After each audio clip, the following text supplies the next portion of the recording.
ইমানের পরে সবচাইতে গুরুত্বপূর্ণ ইবাদতের নাম কি? জোরে বলেন, আরো জোরে বলেন কি?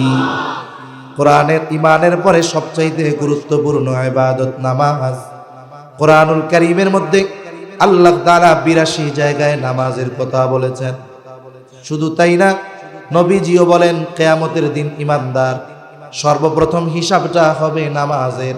নবীজি বলেন আউয়ালু মা ইউহাসাবু বিহিল আবদু ইয়াউমাল কিয়ামাতিস সালাহ। নবীজি বলেন কিয়ামতের দিন সর্বপ্রথম নামাজের হিসাব নেওয়া হবে। আর এক হাদিসের মধ্যে আসছে নামাজের হিসাব যার ঠিকঠাক হয়ে যাবে, বাকি হিসাবগুলো যিনি সহজ করে দিবেন তিনি কে? এই নামাজের আদেশ আল্লাহ তাআলা দিয়েছেন কোরআনুল কারীমের মধ্যে। এখন যদি আপনি কোরআনটা হাতে নিয়া সারা পৃথিবীর সব উলামায়ে কেরামকে বলেন, মুফতিয়ানে কেরামকে বলেন, মুফাসসিরিনে কেরামদেরকে বলেন যে কোরআনটা হাতে দেওয়া হলো, আপনারা নবীর হাদিস ধরতে পারবেন না, নবীর সুন্নাহ ধরতে পারবেন না। শুধুমাত্র কেবলমাত্র কোরআনুল কারীমের ইবারতের মধ্য থেকে ফজরের যে 2 রাকাত নামাজ আমরা পড়ি, সুন্নাত হোক আর ফরজ হোক, অনেক সময় নুরানির বাচ্চারা 2 রাকাত নামাজে 60টা মাসালার প্রদর্শনী দেখায়। এই যে 60টা মাসালা 2 রাকাত নামাজে আছে, শুধুমাত্র কোরআন থেকে বের করে দেন। চ্যালেঞ্জ দিয়ে দিলাম, ওই মানুষগুলাকে 1,00,000 বছর যদি হায়াত দেওয়া হয়, নবীর হাদিস সুন্নাহ বাদ দিয়ে শুধু কোরআন থেকে এই নামাজের 60টা মাসালার 10টাও বাইর করতে পারবে না। তাহলে নামাজের আদেশ তো কোরআনে, বলে নামাজ কোথার থেকে শিখব? আল্লাহ রাব্বুল আলামিন ইশারা দিয়ে দিয়েছে, বলে আমরা আল্লাহ তাআলার আনুগত্য করার নির্দেশ আল্লাহ তাআলা দিয়েছেন। এখন আমরা যদি আল্লাহর আনুগত্য করব, মানে আল্লাহর আদেশের আনুগত্য করতে হবে। এখন এই আদেশের বাস্তবায়ন আনুগত্যতা কোথায় গিয়া পাইব? আল্লাহ তাআলা বলেন আমার আনুগত্য কেমনে করবা? আল্লাহ বলেন মাইয়ুতির রাসূলা ফাকাদ আতা আল্লাহ।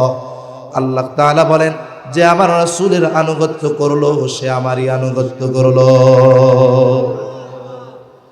এখন আসেন, নামাজের আদেশ দিয়েছেন আল্লাহ, আর নামাজ শিখিয়েছেন মুহাম্মাদুর রাসূলুল্লাহ সাল্লাল্লাহু আলাইহি ওয়াসাল্লাম। এই জন্য নবীজিও বলেন সল্লু কামা রাআইতুমুনি উসাল্লি। নামাজের আদেশ তো আল্লাহ কোরআনে দিয়েছে, নামাজ কেমনে পড়বা সেটা তো কয় নাই। এখন নামাজ কেমনে পড়বা? নবীজি বলেন সল্লু, নামাজ পড়ো, কামা রাআইতুমুনি উসাল্লি, যেভাবে আমাকে তোমরা নামাজ পড়তে দেখো। আরেকটা উদাহরণ দেই। তাহলে নামাজের আদেশ কোরআনে, কিন্তু নামাজ শিখতে হবে কোন জায়গায়? বলে নবীর কাছ থেকে। নামাজের যতগুলো ফরজ আছে, এই ফরজগুলোর মধ্যে অন্যতম একটি ফরজ হইল রুকু করা। রুকু করা কি ফরজ? আল্লাহ তাআলা বলেন ওয়ারকাউ মা'আর রাকিঈন, রুকুকারীদের সাথে রুকু করো। বলে রুকুর অর্থ কি? রুকুর শাব্দিক অর্থ হইল ঝোঁকা, একটু ঝুঁকা। এখন আমি যদি নামাজে দাঁড়ায়া রুকু করার সময় শুধুমাত্র মাথাটারে একটু ঝুঁকাই, বলেন তো এইটারে আপনারা রুকু বলবেন নাকি? এখন আমি যদি কই কোরআনে তো আল্লাহ রুকু বলছে, রুকু শব্দের অর্থ হইল ঝোঁকা, কতটুক ঝুঁকতে হবে, কতটুকু বাঁকা হইতে হবে এটা তো আল্লাহ কয় নাই। তার মানে মাথা যদি ঝুঁকাই তাইলে আপনারা রুকু বলবেন না। রুকু কারে বলবেন? বলে একেবারে এলের মতো হয়ে যাবে, একেবারে 90 ডিগ্রি বাঁকা হয়ে যাইতে হবে, ডালের মতো একেবারে বাঁকা হয়ে যাইতে হবে। বলে পিঠটা উটের মতো কুজা হইয়া উঁচা হইয়া থাকলে হবে না, পিঠ আর মাথা একেবারে লেভেল সমান সমান হয়ে যাইতে হবে। এই রকম না হইলে এইটাকে রুকু বলা যাবে না। চিন্তা করেন, কোরআনে আল্লাহ বলছেন রুকু করতে, রুকু অর্থ হলো ঝোঁকা, কিন্তু কতটুকু ঝুঁকতে হবে, কিভাবে থাকতে হবে কোরআনে আল্লাহ বলেন নাই। তাহলে রুকু করা শিখতে হইছে কার থেকে? জোরে বলে নবীর থেকে শেখা লাগছে।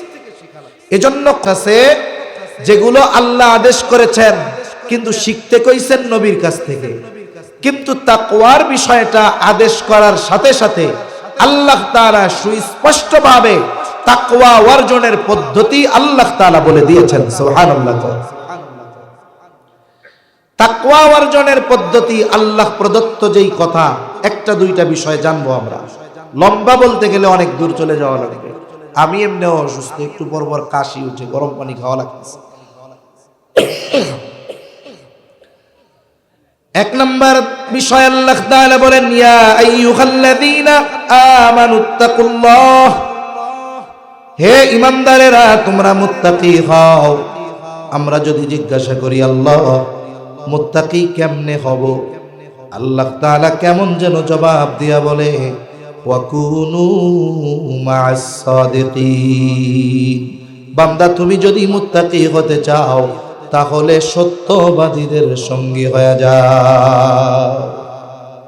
এখানে আল্লাহ তাআলা তো আবেদিন বলেন নাই, যে যারা ইবাদত করে তাদের সঙ্গী হও, যারা জিকির করে যাকিরিন তাদের সঙ্গী হও।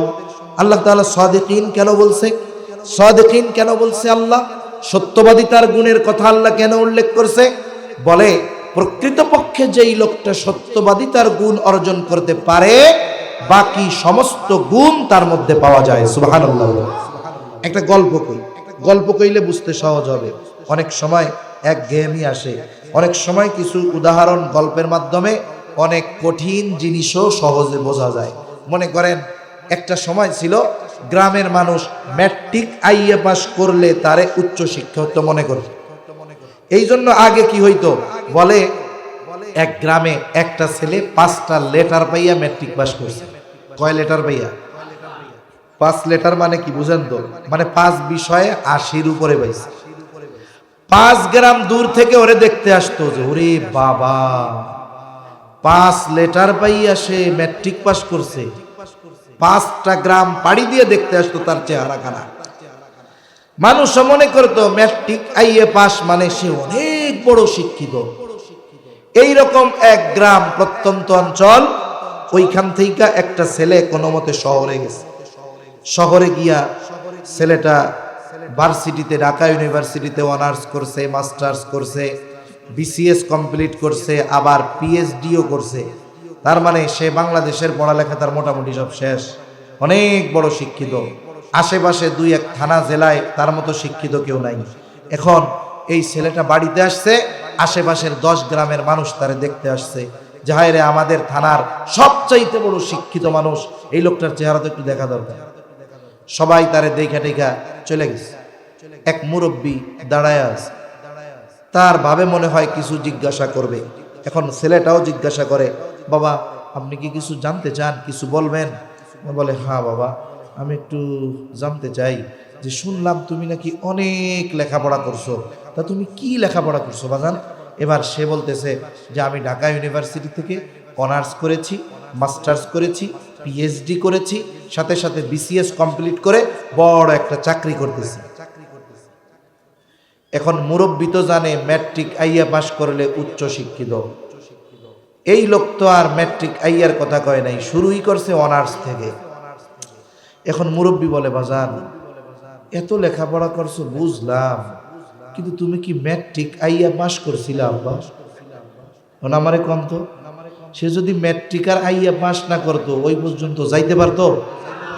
এখন বলেন কেউ যদি আপনারে বলে যে ভাই তুমি কি লেখাপড়া করো, আপনি বললেন আমি অমুক ভার্সিটিতে মাস্টার্স করতেছি, সে যদি আপনারে প্রশ্ন করে তুমি কি আইএ পাস করছিলা, তাইলে এটা বলদের মতো কথা না? তার মানে যে অনার্স করতেছে বুঝতে হবে সে ম্যাট্রিক পাস করছে, আইএ পাস করছে, এই জন্য সে অনার্স করতে পারতেছে, ঠিক কিনা বলে? একজন মুফতি সাহেব এখন তারে জিজ্ঞাসা করছে তোমার নাম কি? বলতেছে আমার নাম মুফতি আব্দুল্লাহ। আর উনি জিজ্ঞাসা করে মুফতি তো হইছেন ভাই, মৌলানা কি হইছিলেন নাকি? এখন বলেন তো, যে আল্লাহর বান্দা ইফতা শেষ কইরা মুফতি হইল, সে মৌলানা যদি না হইতো মুফতি হইতে পারতো? তার মানে একটা গুণ উল্লেখ করার দ্বারা বাকি সব ভালো গুণ তার মধ্যে পাওয়া যায়। বলে সত্যবাদিতার গুণ হইল এমন এক গুণ যার মধ্যে বাকি সব গুণ পরিপূর্ণ পাওয়া যায়। সুবহানাল্লাহ। এই জন্য আল্লাহ তাআলা সাদিকিনদের সঙ্গী হতে বলেছেন, এরাই আসলে ভালো মানুষ। আর একটা জিনিস মনে রাখতে হবে ভাই, সহচর্য সোহবতের কিন্তু একটা প্রভাব আছে। বলে না সঙ্গ দোষে লোহাও বাসে, আবার বলে সৎ সঙ্গ সর্বনাশ, সৎ সঙ্গ স্বর্গবাস, অসৎ সঙ্গ সর্বনাশ। সোহবতের একটা প্রভাব আছে। গ্রাম অঞ্চলে, প্রত্যন্ত অঞ্চলে এখনো অনেক ডাক্তার আছে। ডাক্তার বলে খোঁজ নিয়ে দেখা যায় MBBS পাস তো বহুদূর, টাইনা টুইনা 5 পাস করছে, কিন্তু গ্রামের মানুষ তারে বলে বড় ডাক্তার। কেন রে? বলে ও 5 পাস করার পরে পড়ালেখার টাকা পয়সা নাই। বড় এক ডাক্তার, তার একটা ফার্মেসি আছে, সে রুগী দেখে। এখন ওরে কইছে আমার তো একটা পোলাপান লাগে কামলা, তুই আমার দোকানে কাম কাজ করবি, তোরে যেটা নিতে কই সেটা নিবি, যেটা দিতে কই সেটা দিবি, পাশে বইয়া থাকবে, এই হলো তোর কাম। এখন ওই ডাক্তারের কাছে থাকছে সে 20 বছর। কয় বছর? 20 বছর থাকতে থাকতে ও মোটামুটি ছোটখাটো এক ডাক্তার হয়ে গেছে। সেলাইও করতে পারে, সব করতে পারে। এখন কি হয়? বলে 20 বছরের অভিজ্ঞতা তার। এখন ডাক্তার মারা গেছে, ডাক্তারের মারা গেছে, দোকানপাট কে চালাবে? ডাক্তারেরও পোলাপান নাই। মানুষজন কয় আরে তুই তো ডাক্তারের সাথে 20 বছর থাকছিস, তুই কি কম ডাক্তার নাকি? তুই দোকান চালানো শুরু কর। এখন ও ওই দোকানে বসে গেছে। এখন উনি হয়ে গেছে ডাক্তার আব্দুল্লাহ। কথার কথা। পাশ কি? নাম কি? ডাক্তার আব্দুল্লাহ মিয়া, ডাক্তার আব্দুল্লাহ। এখন যাই হোক তা হোক, 20 বছরের এক্সপিরিয়েন্স আছে তার, সোহবতে থাকছে 20 বছর। এখন দেখা যায় কি এলাকায় নতুন MBBS ডাক্তার হয়েছে।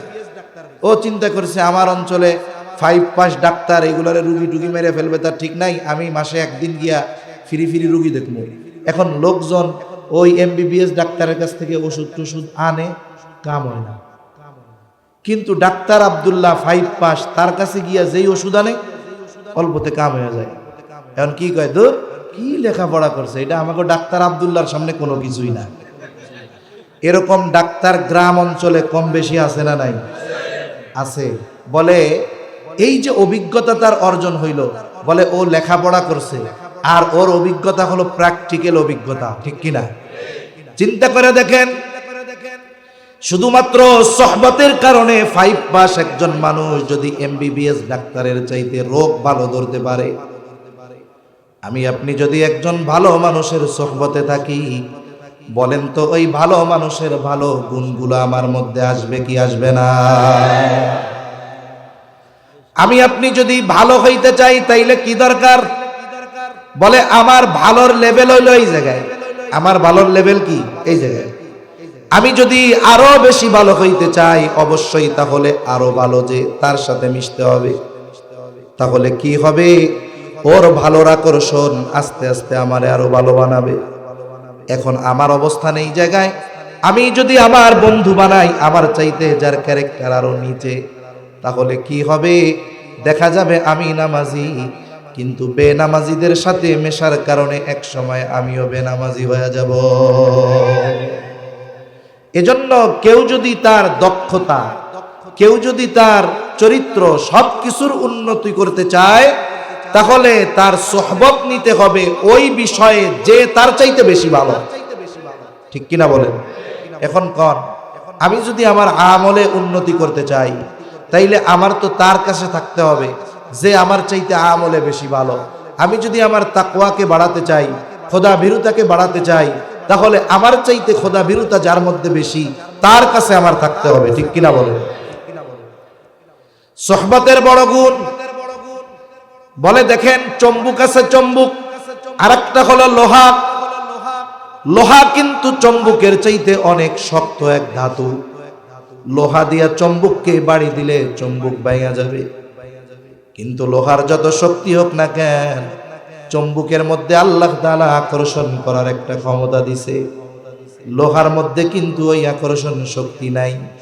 কিছু বিষয় আছে এটা জোর করে কেড়ে নেওয়া যায়। লোহা যদি চিন্তা করে আমার মধ্যে এই শক্তি আছে কিন্তু আকর্ষণ করার ক্ষমতা নাই, আমি শক্তি দিয়া চম্বুকরে পিটাইয়া ওর কাছ থেকে আকর্ষণের শক্তিটা অর্জন করব, বলেন তো সম্ভব নাকি? কিন্তু যদি এই শক্তির অহংকার না করে, লোহা যদি চিন্তা করে আমি চম্বুকের থেকে একটু আকর্ষণ শক্তি নিতে চাই, চুম্বকের সামনে যদি নিজের মিটায়া দেয়, চুম্বকের সাথে যদি 2-4-6 মাস লাইগা থাকে, এইবার ওই লোহাটা চুম্বকের কাছ থেকে নিয়া অন্য লোহার দিকে যখন ধরবেন, দেখবেন ওই লোহাটাও আর একটা লোহারে নিজের দিকে টাইনা আনে। সেজন্য সোহবতের বড় দাম। আল্লাহ ওয়ালাদের সোহবতে আমাদের থাকা দরকার, ভালো সঙ্গী নির্বাচন দরকার। কারণ এই জীবনে ভালো একজন সঙ্গী, সে যদি আমার চাইতে ভালো হয়, আল্লাহওয়ালা হয়, মুত্তাকি হয়, সে যদি জান্নাতের পথিক হয়, দেখা যাবে আমার ভুল ত্রুটি সংশোধন করে সেও আমাকে জান্নাতের পথের পথিক বানায় দিবে। এজন্য এই চাঁদপুর অঞ্চলে আল্লাহ ওয়ালাদের অভাব নাই। আহলে হক, পীর মাশায়েখ, বুজুর্গানে দ্বীন অনেক আছে। এজন্য আমরা চেষ্টা করব এদের কারো না কারোর সাথে সম্পর্ক রাখার জন্য। সম্পর্ক রাখা মানে একবারে বাড়িতে গিয়ে 24 ঘন্টা বসে থাকবেন তা না। আপনি আপনার জীবনের গুরুত্বপূর্ণ পরামর্শগুলো তার সাথে করলেন, আপনার অবস্থাগুলো তার কাছে খুলে বললেন, দেখা যাবে সে আপনার এই পরামর্শগুলো, আপনার সমস্যাগুলো শুনে এমন পরামর্শ দিবে যেই পরামর্শগুলো আপনার আমার জীবনের জন্য কল্যাণকর হবে। ঠিক কিনা বলেন? তাহলে 1 নাম্বার বিষয়ে বলে মুত্তাকি কেমনে হবা, আল্লাহ তাআলা বলে সত্যবাদীদের সঙ্গে হয়ে যাও। আবার আরেক জায়গায় আল্লাহ তাআলা বলেন ইয়া আইয়ুহাল্লাযীনা আমানুত্তাকুল্লাহ, হে ঈমানদারেরা তোমরা আল্লাহ তাআলাকে ভয় করো। আমরা যদি জিজ্ঞাসা করি আল্লাহ কেমন করে আমরা মুত্তাকি হব, আল্লাহ তাআলা বলেন ওয়াল তানদুর নাফসুম মা কদ্দামাত লিগাদ। আল্লাহ তাআলা বলে বান্দা তুমি নিজের দিকে নজর দাও। নাফসুম মা কদ্দামাত লিগাদ, তুমি নিজের দিকে নজর দাও, আগামীর জন্য তুমি কি প্রেরণ করেছো। সজাগ আছেন তো আপনারা? তাকবীর দেন, নারায়ে তাকবীর, মাশাআল্লাহ। আগামী মানে কি? বলে আগামী মানে হইল ভবিষ্যৎ। আগামীটাই কি? ভবিষ্যৎ। আগামী বা ভবিষ্যৎ এটা 2 ধরনের। কয় ধরনের? জোরে বলেন, কয় ধরনের? 2 ধরনের। একটা হলো সুনিশ্চিত ভবিষ্যৎ, আর একটা হলো অনিশ্চিত ভবিষ্যৎ। এখন বলেন আল্লাহ তাআলা আমাদেরকে আগামী তথা ভবিষ্যতের দিকে নজর দিতে বলেছেন, এই ভবিষ্যৎ কি সুনিশ্চিত না অনিশ্চিত ভবিষ্যৎ? সুনিশ্চিত ভবিষ্যতের দিকে নজর দিতে বলেছে। কিন্তু আমাদের অভ্যাস কি? বলে আমরা অনিশ্চিত ভবিষ্যৎ নিয়ে চিন্তায় শেষ। কত চিন্তা! একটা উদাহরণ দেই। মনে করেন একটা ছেলের 20 বছর বয়সে সরকারি চাকরি হয়েছে, আর্মির চাকরি পাইছে। কথার কথা, 20 বছর বয়স। এখন সরকার তারে প্রতি মাসে বেতন দেয় কি দেয় না? বলেন তো, সব বেতন দেয় না কিছু কাইটা রাখে? বেতনের পরিমাণের উপরে নির্ভর করে একটা % কাইটা রাখে। এই টাকাটা দিবে কবে? চাকরি শেষ হওয়ার পরে। পাবে কয় বছর বয়সে? বলে 62 বছর বয়সে যখন চাকরি শেষ হবে তখন পাবে। জমানো শুরু করছে কয় বছর বয়সে? পাবে আরো 42 বছর পর। কেন দিবে সরকার? কেমন যেন সরকার বলতেছে তুমি যে তোমার হায়াতের যৌবন আমার আদেশ মেনে শেষ করবা, একবারে 62 বছরের বুড়া হওয়ার পরে তোমারে আমি ছাড়মু। তোমার কোনো টেনশন নাই, তুমি চিন্তা করিও না। ওই বার্ধক্যকালে তোমাকে যখন আমি বাড়ি পাঠায় দিব, তোমাকে খালি হাতে পাঠাবো না। আরে তোমার বেতন থেকে অল্প অল্প করে যেটা কাটি, ওই সময় পর্যন্ত যেই পরিমাণ কাটা হবে তার দ্বিগুণ পরিমাণ টাকা দিয়া তোমারে বাড়িতে পাঠায় দিব, যাতে তুমি তোমার ওই বাকি ভবিষ্যতের চিন্তা তোমার না করা লাগে। চাকরি করা লাগবে না, বাড়িতে বৈশা বৈশা ওই টাকাগুলো খাবা। সরকার তার ভবিষ্যৎ নিয়ে চিন্তিত কি চিন্তিত না? আবার নিজেও চিন্তা করে আমারও তো এত টাকা খরচ হয় না, আমিও মাসে মাসে 2-4-5 হাজার জমাই। ও জমাই কেন জমাই? বলে ভাই একটা সময় তো চাকরি থাকবে না, বুড়া কালে কি কইরা খামু? টাকা জমায় জমায় 2-4টা দোকান বানাই, বুড়াকালে বাড়িতে বৈশা বৈশা থাকমু আর দোকান ভাড়া দিয়া খামু। এই যে বলেন তো, মানুষ যে তার ভবিষ্যৎ নিয়ে চিন্তিত, সেও চিন্তিত, সরকারও চিন্তিত। যেই ভবিষ্যৎ নিয়ে চিন্তিত, এই ভবিষ্যৎ ওই ব্যক্তির জন্য অনিশ্চিত নাকি সুনিশ্চিত? কেন? তাই ৬২ বছর পর্যন্ত ও যে বাঁচবে এর কোনো গ্যারান্টি আছে? কিন্তু ৬২ বছর পরে খাইব কি, এটা নিয়ে ওর টেনশনের মাথা গরম। আল্লাহ তাআলা আমাদেরকে সুনিশ্চিত ভবিষ্যতের দিকে নজর দিতে বলছে। বলে সুনিশ্চিত ভবিষ্যৎ কোনটা? বলে সুনিশ্চিত ভবিষ্যৎ হইল কবর। বান্দারে, বুড়াকালে ভালো থাকার জন্য জুয়ানকাল থেকেই টাকা জমানো শুরু করছো, কিন্তু কবরে ভালো থাকার জন্য তুমি কি জমাইছো? হাসরের ময়দানে ভালো থাকার জন্য কি জমাইছো? অনন্তকালের ঠিকানা হবে তোমার জান্নাত অথবা জাহান্নাম। ওই জান্নাতে যাওয়ার জন্য তুমি কি জমাইছো? বান্দা, ওই দিকে একটু নজর দিও। শুধু দুনিয়ার ভবিষ্যৎ অনিশ্চিত, এইখানে ভালো থাকার জন্য কত মেধা ব্যয় করো, কত পরিশ্রম করো, কত কষ্ট করো, এখানের ওই ভবিষ্যৎ তোমার জন্য অনিশ্চিত। তুমি এটা নিয়ে চিন্তায় শেষ, কিন্তু যেই ভবিষ্যৎ তোমার অনন্তকাল, শুরু আছে শেষ নাই, ওই জায়গায় ভালো থাকার জন্য কি জমাইছো? একটু নিজের দিকে নিজে নজর দিয়া একটু খেয়াল কইরা দেই গো। এই জন্য বুজুর্গানে দিন আমাদেরকে একটা শব্দের পরিভাষার কথা বলেন, বলে মুহাসাবা করবা। মুহাসাবা, জীবনের হিসাব করার কথা বুজুর্গানে দিন বলেন। আপনাদের বড় বড় বাজার আছে চাঁদপুরে, বড় বাজারে বড় ব্যবসায়ী আছে। একজন বড় ব্যবসায়ী হঠাৎ করে সে কিন্তু বড় ব্যবসায়ী হয়ে যায় না। ৩-৪ দিন আগে একজন আলেম ব্যবসায়ীর কারগুজারি শুনতেছি। একজন বলতেছে যে এই হযরত ২৫০০ টাকা পুঁজি নিয়ে ব্যবসা শুরু করছে, ৫ বছর ঘুরে নাই, এখন তার পুঁজি কোটি টাকার উপরে। অনেক দোকানদার আছে আমাদের এলাকায়। এক দোকানদারের কথা জানা আছে, ১০০ টাকা নিয়ে শুরু করছে। আপনার চাউলের প্লাস্টিকের বস্তা আছে না, ওইটার উপরে বিছাইয়া কিছু মাল জিনিস নিয়ে ওই জায়গায় বসতো। সে কোটি কোটি টাকার মালিক হয়ে গেছে এক সময়, খুব পরিশ্রম করছে।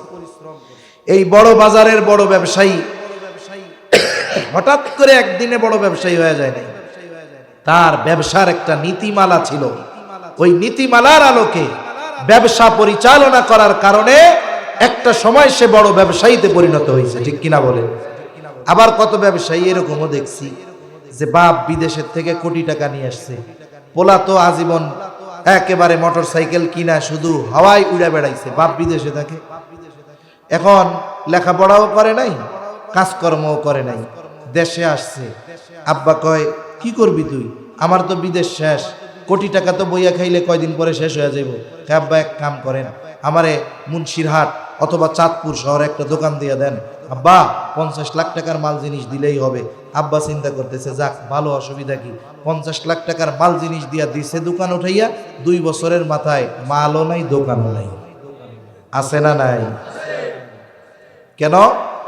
বলে ও ব্যবসার যে রুলস সেটা ফলো করতে পারে নাই।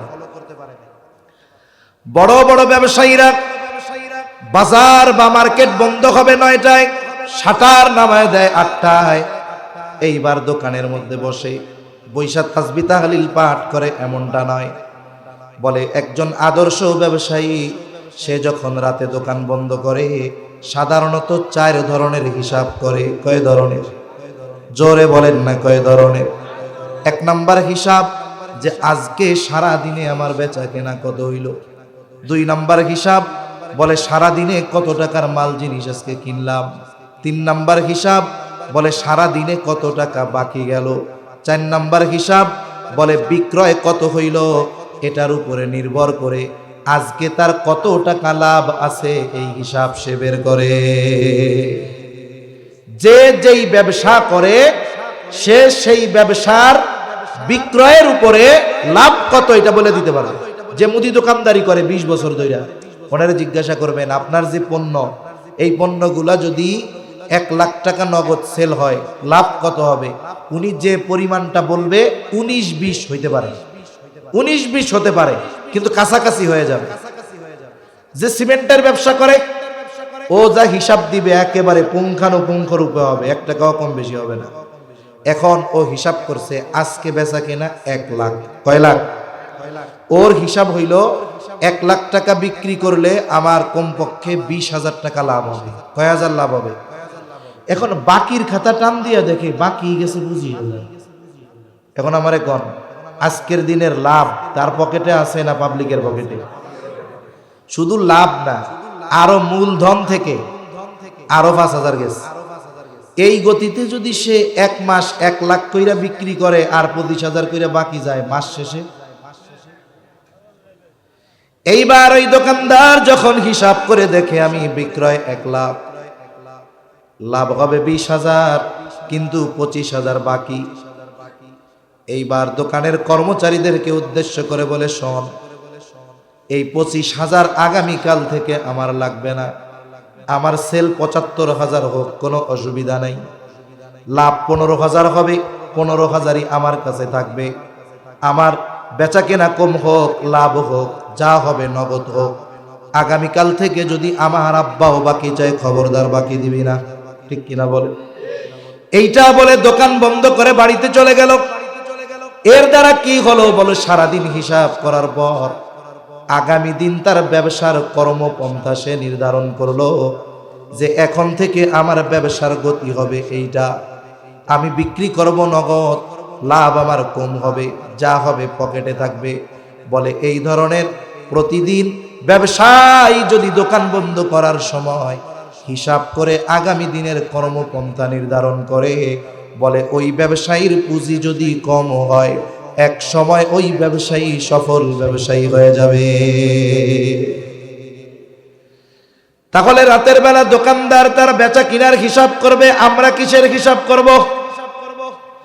বলে রাতের বেলা যখন বালিশে মাথাটা দিয়া আমি আপনি শুব, এখন তো আমাদের কাম হইল মোবাইলটা হাতে না নিলে বালিশে মাথা লাগে না। হায় রে ভাই আমার, বিজ্ঞান বলে ঘুমানোর সময় যদি মাথার কাছে মোবাইল থাকে নিজের ক্ষতি, বাচ্চা কাচ্চা থাকলে তাদেরও ক্ষতি। সুতরাং মোবাইলটা কমপক্ষে 10 মিটার দূরে রাখতে হবে, 10 ফিট দূরে রাখা এরপরে শুইতে হবে। মোবাইলটা বাদ দেন, মাথাটা রাতের বেলা বালিশের সাথে লাগাবেন। মানুষ রাতের বেলায় যখন শোয়ার পরে তার ব্রেনের মধ্যে যেই চিন্তা ঢুকায়, যেই ফিকির ঢুকায়, ওইটাই তার মধ্যে বারবার কাজ করতে থাকে। আপনি একটু আজকে চিন্তা করেন, আহারে আমি তো ঘুমাতে আসলাম, ঘুমকে বলা হয় মৃত্যুর মতো, আন্নাউমু কাল মাউত, ঘুম হইল মরার মতো। বলে ঘুমাইছে, ঘুম ভাঙলে সকাল, না ভাঙলে পরকাল। কত মানুষ রাতের বেলা ঘুমায় আর সকালে তার ঘুম ভাঙে না। আরে আজকের ঘুমটাও যদি আমার জীবনের শেষ ঘুম হয়ে যায়, আমাকে তো আল্লাহর সামনে দাঁড়াতে হবে। একটু হিসাব করি তো, আজকের দিনে আমার গুনাহ কত আর নেকের কাজ কত।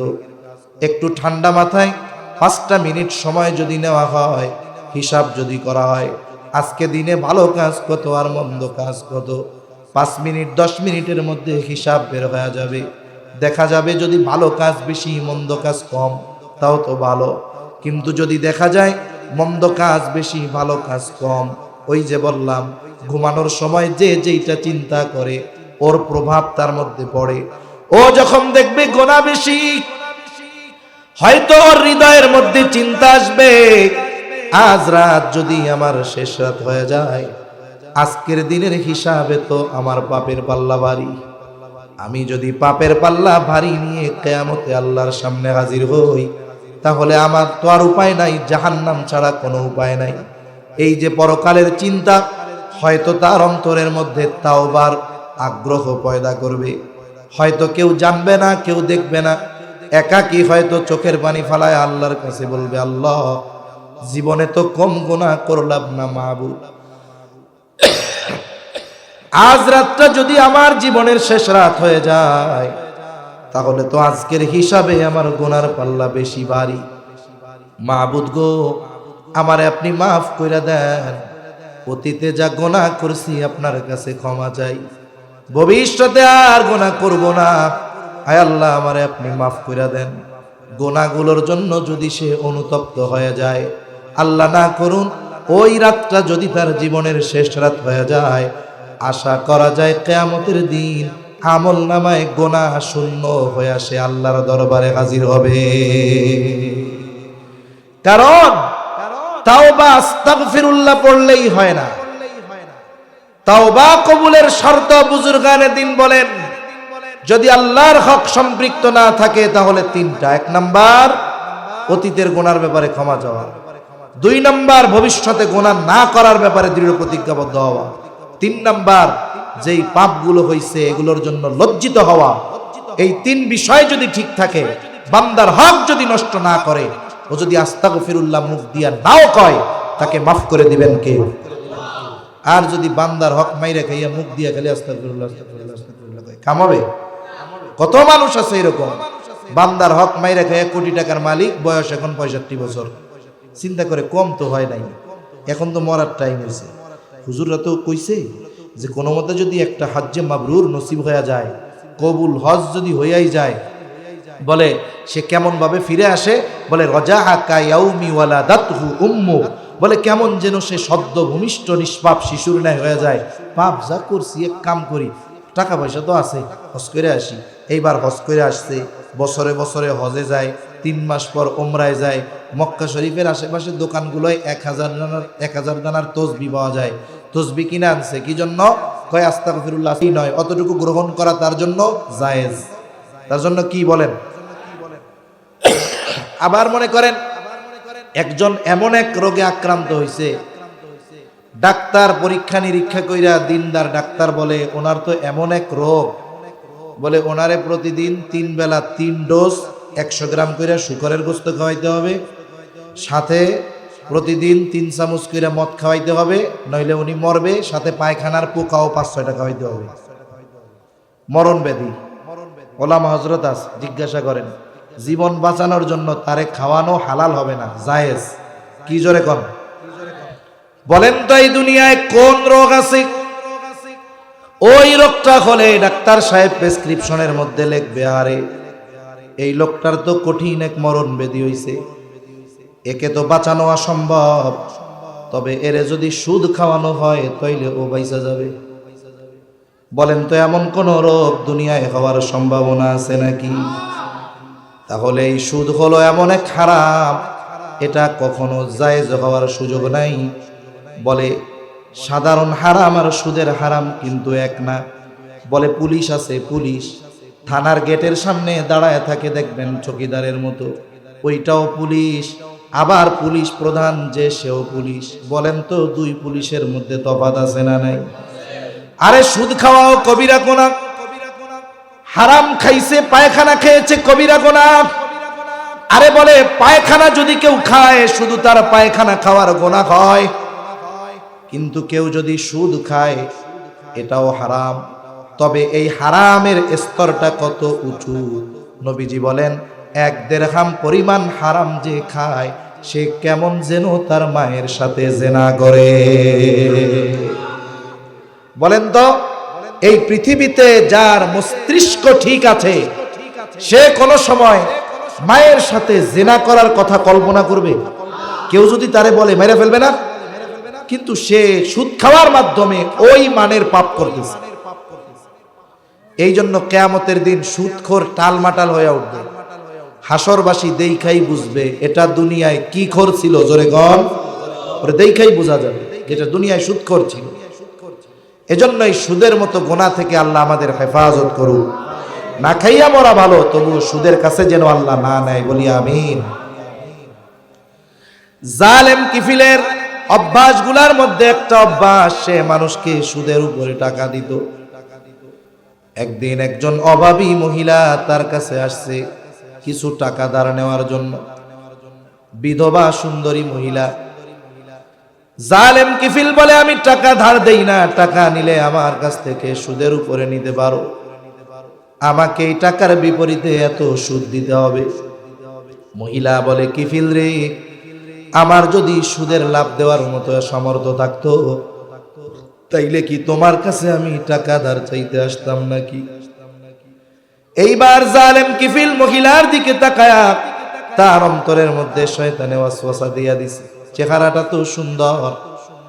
এইবার জালেম কিফিল বলে, মহিলা টাকা ধার দিতে পারি, সুদের লাভ যদি না দিতে পারো অমুক দিন আমার সাথে গোপনে জিনায় লিপ্ত হবা। হাদিসের মধ্যে আসছে কাদাল ফাকিরু আইয়াকুনা কুফরা, দরিদ্রতা মানুষকে কুফরি পর্যন্ত পৌঁছায়া দেয়। আমার আপনার আশেপাশে অনেক মানুষ আছে যারা পাপের সাথে জড়ায় গেছে, খোঁজ নিয়ে দেখবেন সবাই শখে পাপের সাথে জড়ায় নাই। অনেক মানুষ আছে তাদের পাপের পেছনে জড়ানোর কারণ হলো তার অভাব, দরিদ্রতা।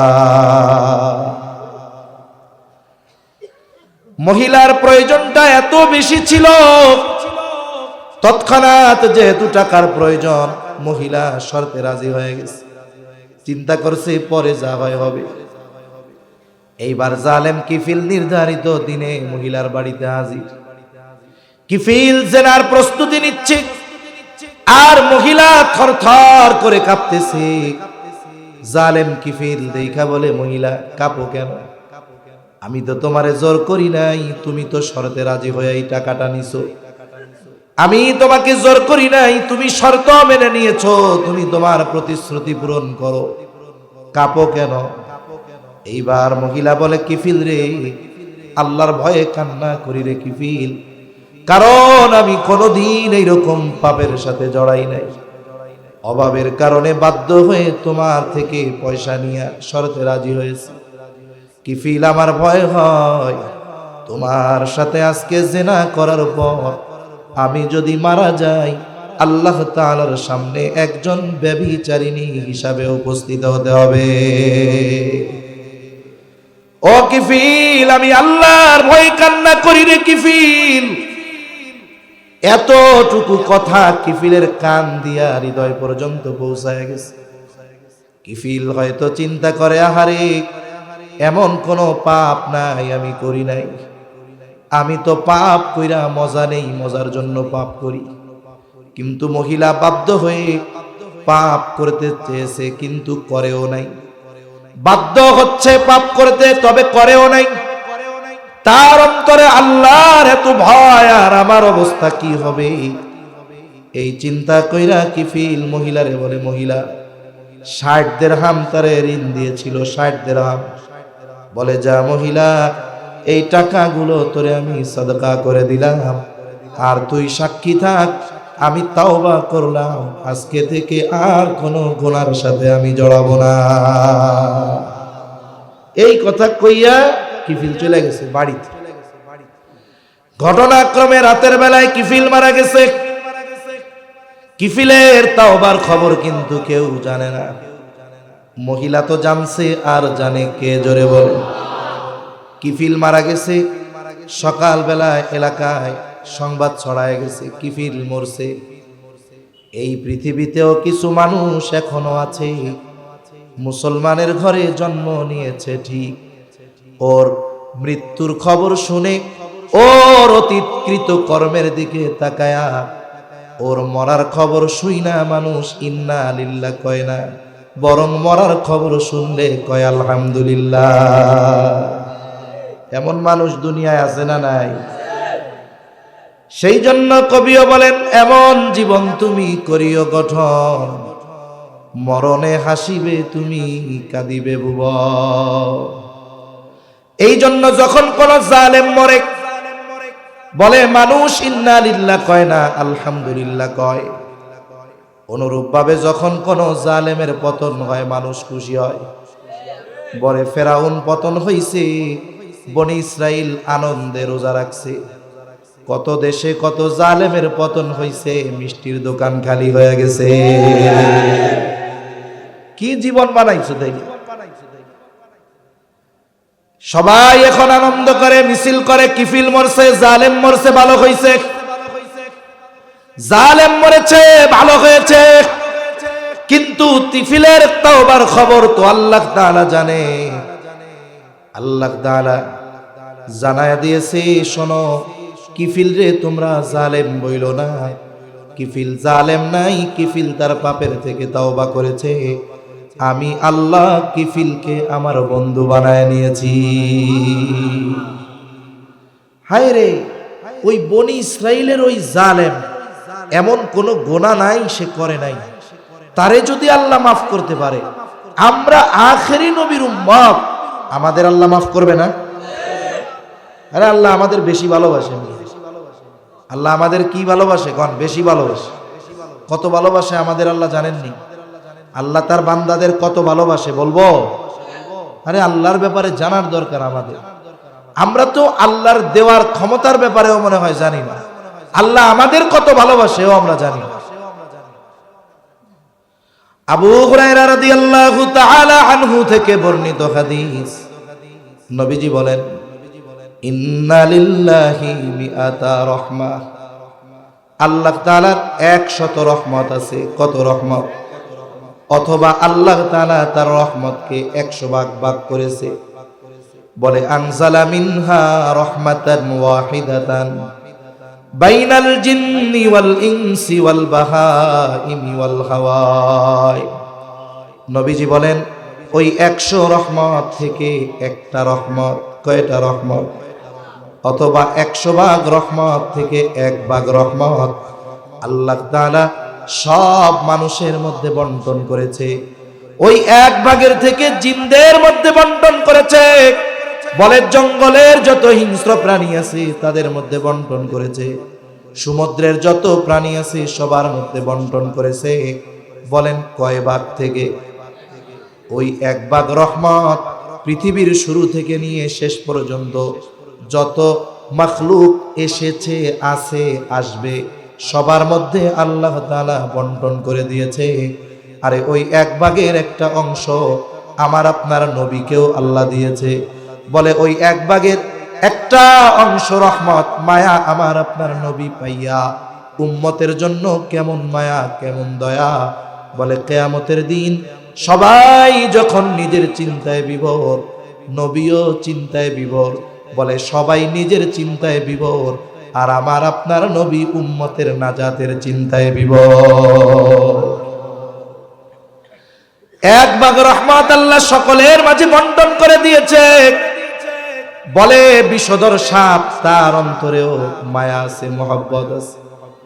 আইরে আপনারা গরু পালতেন, যদি গরু দেখবেন যেই গরুটার সাথে মালিকের সম্পর্ক ভালো, একটা সময় ওই গরুও তার মালিককে ভালোবাসা শুরু করে, ঠিক কিনা গো? এই অবলা প্রাণী গরুর অন্তরেও আল্লাহ তাআলা মহব্বত ঢাইলা দিছে। বলে সমাজের নিকৃষ্ট প্রাণী কুকুর, তার অন্তরেও আল্লাহ তাআলা মহব্বত ঢাইলা দিছে। আমি কয়েক জায়গায় ঘটনাটা বলছি। গত মাসে নাটোরে এক জায়গায় প্রোগ্রামে গেলাম, দিনের বেলা।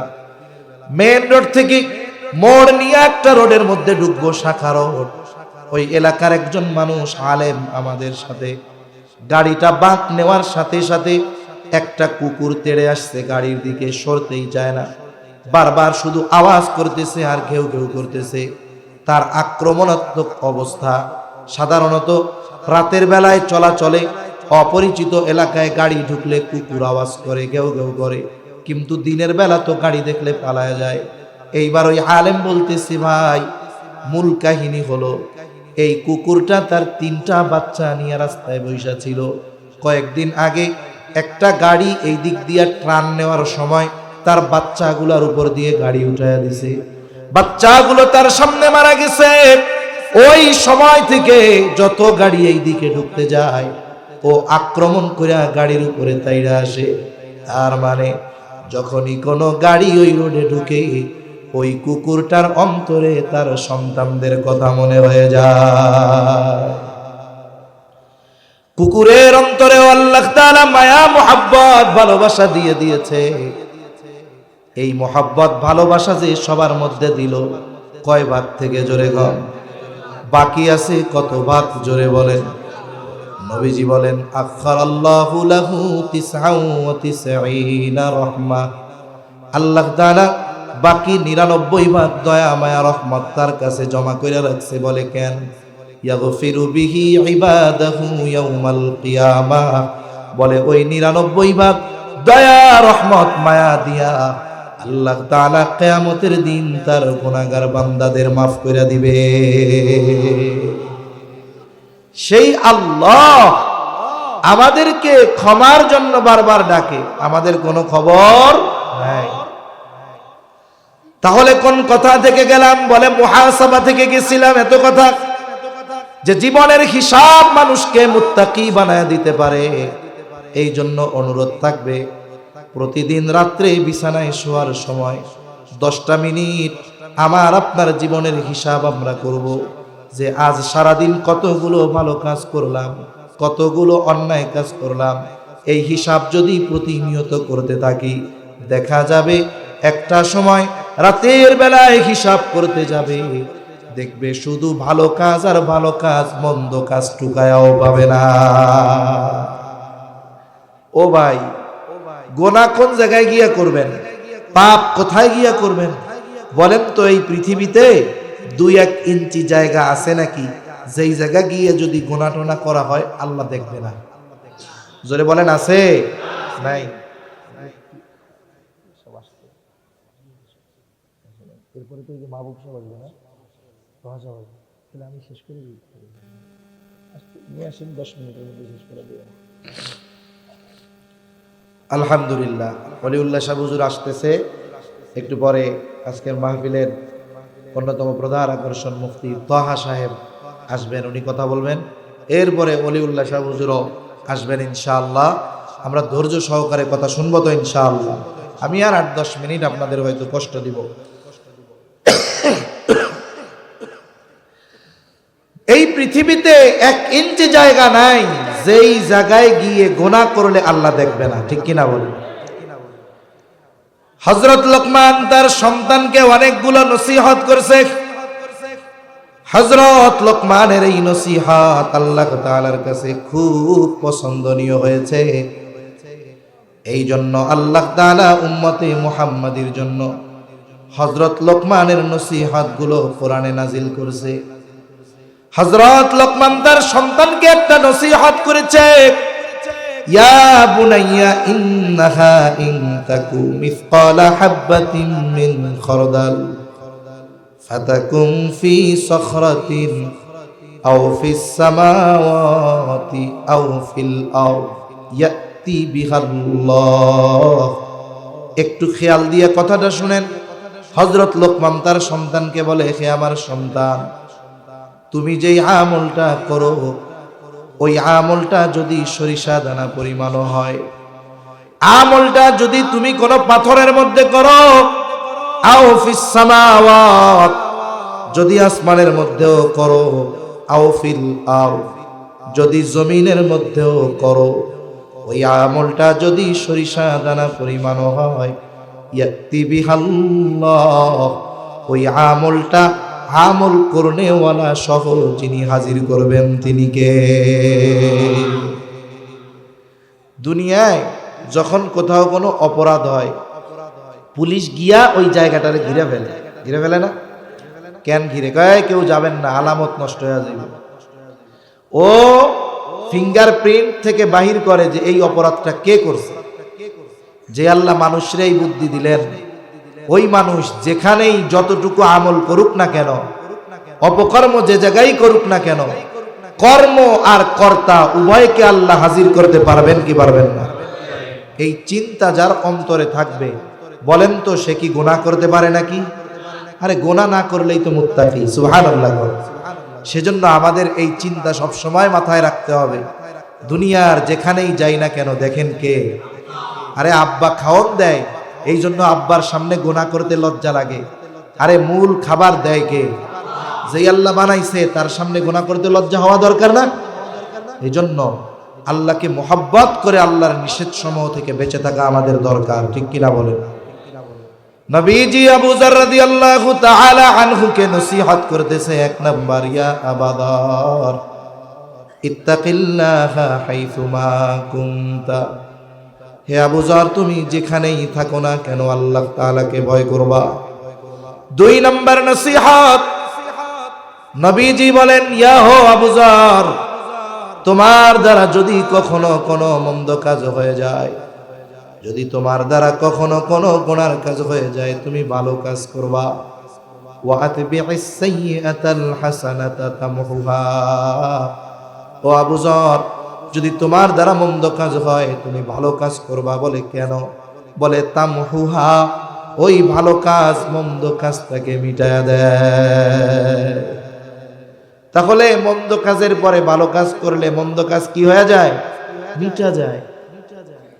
এই জন্য মন্দ কাজটা যেমন, ভালো কাজটাও তেমন হইতে হবে। মন্দ কাজটা যেই লেভেলের, ভালো কাজটাও কি ওই লেভেলের হইতে হবে। মনে করেন একজন কবিরা গুনাহ করছে, কবিরা গুনাহ যদি করে তাহলে ভালো কাজ হলো খালেস তওবা করা। মনে করেন একজন মুরব্বির সাথে খারাপ আচরণ করে ফেলছে, ভালো কাজ কি? বলে মুরব্বির কাছে গিয়ে ক্ষমা চাওয়া। চাঁদপুর বাজারে গেছেন, নতুন বাজার বা পুরন বাজার, এক লোকের সাথে আপনার একটু তর্ক বিতর্ক হয়েছে, গায়ে ধাক্কা লাগছে। লোকটাকেও আপনি চিনেন না, সেও আপনাকে চিনে না, জীবনে আর কোনোদিন দেখা হবে কি হবে না খবর নাই, কিন্তু আপনার বাড়ি চাঁদপুর, লোকটারে একটু ধমক বেশি দিছেন। পরে চিন্তা করতেছেন, আহারে লোকটার সাথে তো আমার খারাপ আচরণ করা হয়ে গেল, ঠিক হয় নাই। মনে রাখতে হবে, নবীজি হাদিসের মধ্যে বলেন, তোমরা ওই দিবসটাকে ভয় করো যেই দিবসে আল্লাহ তাআলা বাদী বিবাদীর মধ্যে ফয়সালা করে দিবে। সুতরাং তোমরা এই দুনিয়াতে যদি কাউকে কথার মাধ্যমেও কষ্ট দিয়ে থাকো, মাফ চাইয়া নাও, নাইলে এই বিষয়ের ব্যাপারেও কিয়ামতে আল্লাহ ফয়সালা করবে। এখন আপনার তো তার সাথে খারাপ আচরণ হয়ে গেছে, খুঁজা তো পাবেন না, কি করা দরকার? বুজুর্গানে দিন বলেন যে আপনি এক কাম করবেন যে আল্লাহ, তারা যদি কোনোদিন পাই মাপ চাইয়া নিব, এখন 20টা টাকা তার নামে সদকা করে দেবেন। যে আল্লাহ, ওই ভাইয়ের সাথে আমার খারাপ আচরণ হয়ে গেছিল, আল্লাহ তারা যদি কোনোদিন পাই মাপ চাইয়া নিব, কিন্তু না পাইলে কেমনে মাপ চামু, এই 20টা টাকা আমার ভাইয়ের জন্য আমি সদকা করলাম। তাহলে কি হবে? দেখা যাবে কিয়ামতের দিন ও আল্লাহর কাছে বলবে, আল্লাহ আমি ওর কাছে একটা হক পাইতাম, ও আমার সাথে খারাপ আচরণ করেছিল, আল্লাহ বলবে ধর, এই যে তোরে নেকি দিয়া দিলাম। সুবহানাল্লাহ। এজন্য মন্দ কাজ যদি হয় ওর উপরে অটল থাকা যাবে না। মানুষের দ্বারা অন্যায় হতেই পারে, স্বাভাবিক ব্যাপার। নবীজি বলেন, বনি আদম যদি পাপ না করত, গুনাহ না করত, আল্লাহ তাআলা নতুন আরেক জাতি সৃষ্টি করতেন, যারা পাপ করবে তারা পাপ করবে আর আল্লাহর কাছে ক্ষমা চাইবে, আর আল্লাহ তাআলা তাদের গুনাহগুলো মাফ করে দিবে। এই জন্য নবীজি বলেন, বনি আদম প্রত্যেকেই পাপী। বলে সর্বোত্তম পাপী কে? যে তার পাপের উপরে অটল থাকে না, বরং পাপ হয়ে গেছে অনুশোচনা বোধ কাজ করে, তওবা করে, আল্লাহর কাছে মাপ চায়। আল্লাহ তাআলা বলেন, ওই বনি আদম হলো সর্বোত্তম পাপী।